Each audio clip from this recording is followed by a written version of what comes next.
Hi, I'm Bill O'Reilly. Thanks for watching us tonight. Great day for the USA, not so great for Pakistan. That is the subject of this evening's Talking Points memo. There's a lot of misinformation floating around about the operation that killed Osama bin Laden yesterday, so we will set the record straight this evening. We begin Sunday, 3:30 p.m. Eastern Time, 12:30 a.m. Pakistan time. 40 Navy SEALs arriving at a housing compound about 30 miles north of Islamabad. The SEALs came from Afghanistan. They were based at Bagram Air Base. 4 helicopters took them in. One of those helicopters was damaged upon landing and later destroyed by the SEALs. Quickly surrounding the compound, the SEALs were met by gunfire, and a firefight ensued. It lasted less than 20 minutes, and at 3:50 Eastern Time, Osama bin Laden was tentatively identified as one of the 5 people killed. The maniac had been shot in the face by the SEALs. Bin Laden's body was removed, but the other bodies were not.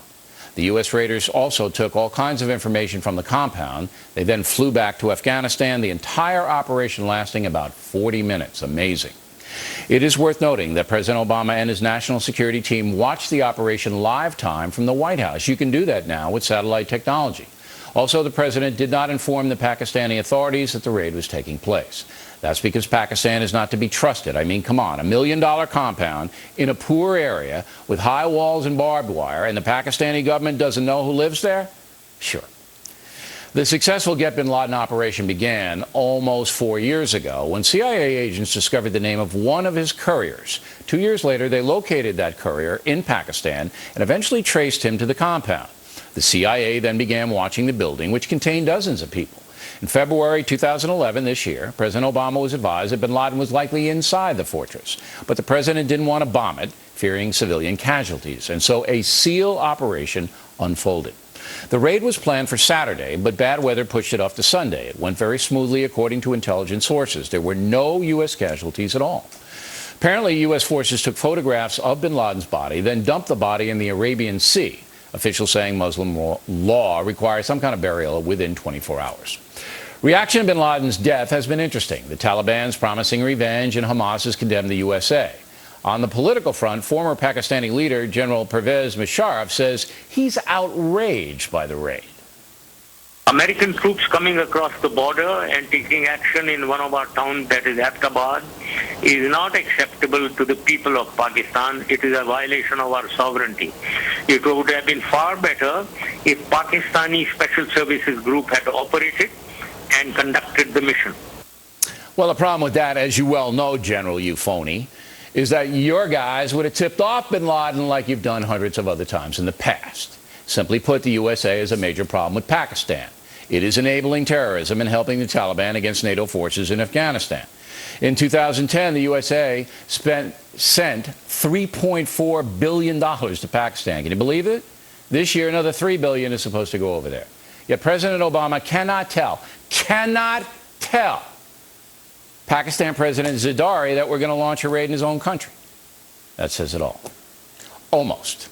Here's Secretary of State Clinton. Cooperation with Pakistan helped lead us to bin Laden and the compound in which he was hiding. With all due respect, that's twaddle. Twaddle. Some elements inside Pakistan may be helping us, but we simply cannot count or trust on that country. No spin. The legacy of Osama bin Laden is, of course, flat out evil. Man was a homicidal maniac responsible for thousands of deaths worldwide. You can just tick off the list. The first World Trade Center attack, Cobalt Towers in Saudi Arabia, the U.S. embassies in Africa, the USS Cole, 9/11, Madrid, London, Bali, on and on and on. If there is an afterlife, this guy is in big trouble right now. Yet he still gets some sympathy in the Muslim world, and that's what I mean when I tell you there is a Muslim problem. A few countries like Saudi Arabia have applauded the U.S. action, but most Muslim countries are silent. If there was not a Muslim problem in the world, every responsible Muslim leader would have called to congratulate President Obama. Would they not? Talking points would like to know exactly how many calls the president has received from Muslim leaders worldwide. Many Americans are frustrated it took so long to get bin Laden, but remember, we didn't get much help from the Muslim world, and that made hunting the terrorists much harder. Apparently, we developed our own intelligence, and it took 4 years to track the guy down. But we got him, and as we said, this is a great day for America. Going forward, President Obama must confront Pakistan. We can't be sending billions of dollars to these people any longer and having them aid the Taliban. That's insane. That's almost criminal. Americans are being killed in Afghanistan by Taliban fighters who have sanctuary in Pakistan. No more excuses. Pakistan either joins in the fight against the Taliban or we put them on ice. Yes, there are unintended consequences to doing that. Militant Muslims might overthrow the government.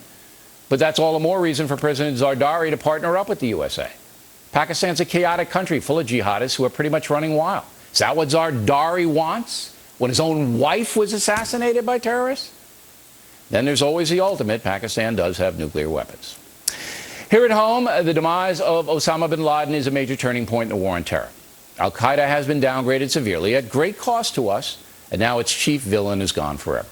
But there are other villains, and they are not going to stop trying to kill us. That is the reality of America in 2011. We have to stay strong, stay smart, and we have to understand that war requires great sacrifice. We finally won big with bin Laden, but there are other battles to come. That's a memo. Now,